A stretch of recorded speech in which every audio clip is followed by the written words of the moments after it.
The legend of Burt Derner. They still talk about him out past Spectorville way. When the wind turns dry and the moon hangs large and low, you can hear it, this lonely hum rolling through the fields, like a prayer that never got answered, or a dream that was never realized. That's Burt Derner. Burt Derner. At least that's what folks say. He was a simple man, tall and strong, with broad shoulders and a steady, quiet way.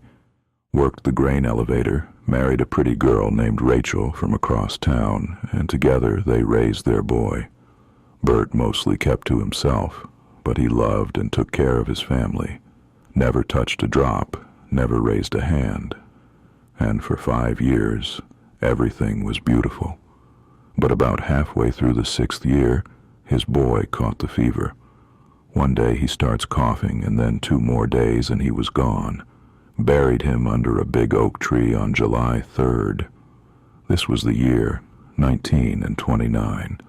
The next few months were a blur. Then the bank came for the house. As Burt packed their humble possessions, he finds Rachel's ring on the table with a note. Said she had all she could take, that she would stay with her sister's family for a while. Burt knew she wasn't coming back. None of it was coming back. And just like that, everything that Burt loved vanished. It just blew away like ashes from yesterday's fire. And when a man loses his love, his blood, and his home in the same breath, well, something breaks that don't ever mend. Burt remembered a story from the Bible about that man called Job. The story said Job was a good man who did what he was supposed to do. But God punished him anyway for reasons Burt couldn't quite remember. It didn't seem right. It didn't seem fair. For a while, folks still saw him wandering around town, dazed, worn-out hat, busted boots, eyes hollow like a church at midnight. He'd sit out front of the feed store muttering things no one wanted to understand. That winter it was windier and colder than it gets most years. It was dry, too. Not a drop of rain in months. Then, like a cruel joke on Christmas Eve as the sun went down, it started snowing. The wind started picking up as the sky got darker. That night, the wind howled loud as a freight train. The gusts were so strong it would knock a rider off his horse. Before Christmas Day had dawned, somehow, the town caught fire. With the cold wind blowing like it was, there was no one out on the street to see exactly how it started.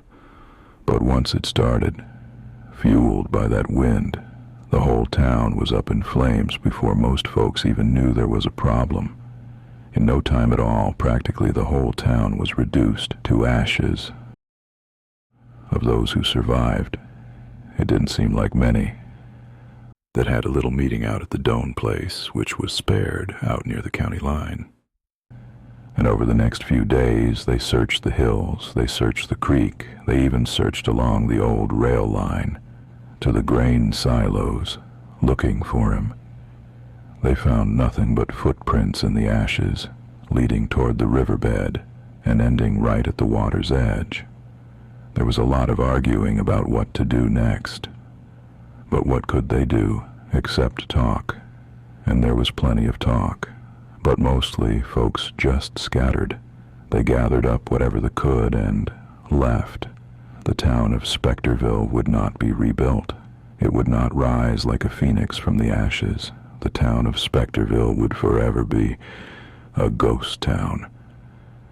Now, when the winds come out of the north bitter and cold and folks start singing joy to the world, some say you can still hear him, that same low hum, riding on the night air. And if you listen close, real close, it sounds like he's singing along. They say Burt Derner's still out there, sad and vengeful, somewhere between hell and the high plains, waiting to finish his song.